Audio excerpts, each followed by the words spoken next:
जब खाने में कुछ ना हो, कुछ समझ नहीं आ रही हो कि आज क्या बनाएं, तो प्याज़ों में अंडे डालें और कमाल देखें। ना ये प्याज के पकौड़े बन रहे हैं, ना कोई स्नैक्स। तो मैंने 3 से 4 प्याज लिए हैं, उसमें मैंने 2 अंडे शामिल किए हैं। हाफ टी स्पून हल्दी पाउडर डाल दें, 1 टीस्पून लाल मिर्च का पाउडर और 1 टीस्पून नमक डाल दें। 1 चम्मच हम इसमें धनिया पाउडर का ऐड करेंगे, 1 टीस्पून चिली फ्लेक्स डाल दें, 1 चम्मच कसूरी मेथी डाल दें, 1 टीस्पून साबुत ज़ीरा डाल दें और थोड़ी सी अजवाइन आपने इसमें ज़रूर डालनी है। 2 चम्मच बेसन और 1 चम्मच मैदा, इससे ज़्यादा नहीं डालिएगा।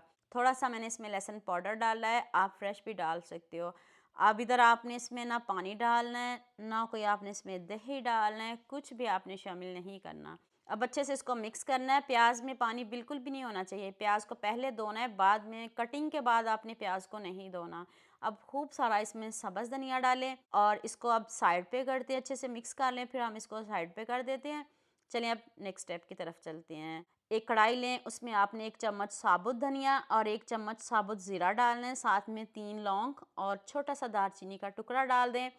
अगर आपके पास साबुत काली मिर्च हैं तो आप 6 से 7 वो भी डाल सकते हो।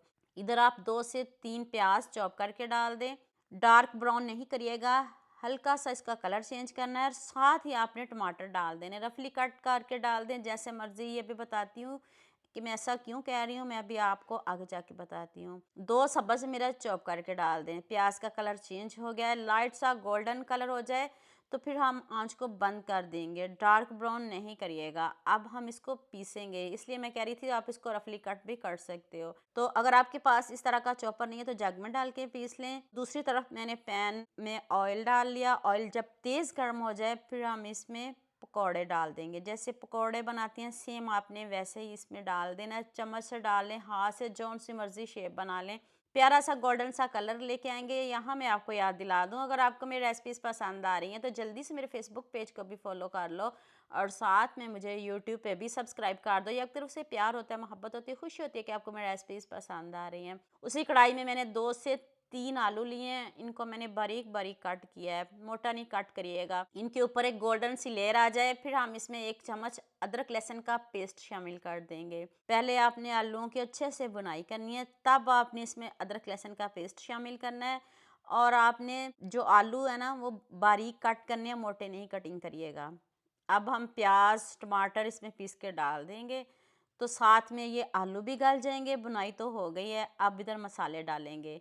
मसाले आपने बहुत ज़्यादा नहीं डालने। इधर हम इसमें 1 टीस्पून नमक डालेंगे, हाफ टी स्पून हल्दी पाउडर और 1 टीस्पून लाल मिर्च का पाउडर डालेंगे। बहुत ज़्यादा नहीं डालिएगा। तो अब आपने इसकी इतनी बुनाई करनी है जब तक ऑयल ऊपर ना आ जाए। फिर हम इसमें पानी जो है ना गर्म करके शामिल करेंगे। वो इसलिए करेंगे ताकि इसकी लुक भी ख़राब ना हो और जल्दी से पानी पकना भी शुरू हो जाता है और आपका कीमती टाइम भी बच जाता है। तो मैंने इसमें 1 लीटर से कम है और आधा लीटर से ज़्यादा आप अपने हिसाब से कम या ज़्यादा कर सकते हो। अब मैं ऊपर से कवर कर दूंगी ताकि जो आलू हैं वो अच्छे से गल जाएं। तो इसके बाद हम इसमें पकौड़े शामिल करेंगे। अभी उसी टाइम आपने इसमें पकौड़े शामिल नहीं करने, जब तक आलू गल ना जाएं उसके बाद आपने इसमें पकौड़े डालने हैं। अब ज़्यादा नहीं पकाना, अब 1 मिनट आपने इसको पकाना है और थोड़ा-सा आप इसमें गरम मसाला पाउडर डालिएगा, बहुत ज़्यादा नहीं, खुशबू के लिए बहुत कम डालना है और साथ में हम सब्ज़ धनिया भी डालेंगे। अभी मैं दिखाती हूँ आलू कितने अच्छे से गल गए हैं। तो आप मुझे जल्दी से ये भी बता दें, मुझे किन-किन मुल्कों और किन-किन शहरों से देख रहे हैं। मुझे बहुत खुशी होती है जब आपके फ़ेसबुक और यूट्यूब पर खूबसूरत से कमेंट पढ़ती हूँ।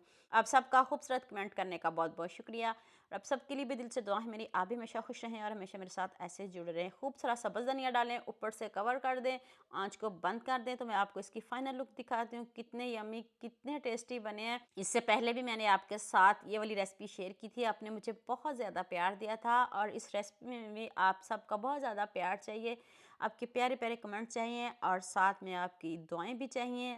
अल्लाह हाफ़िज़।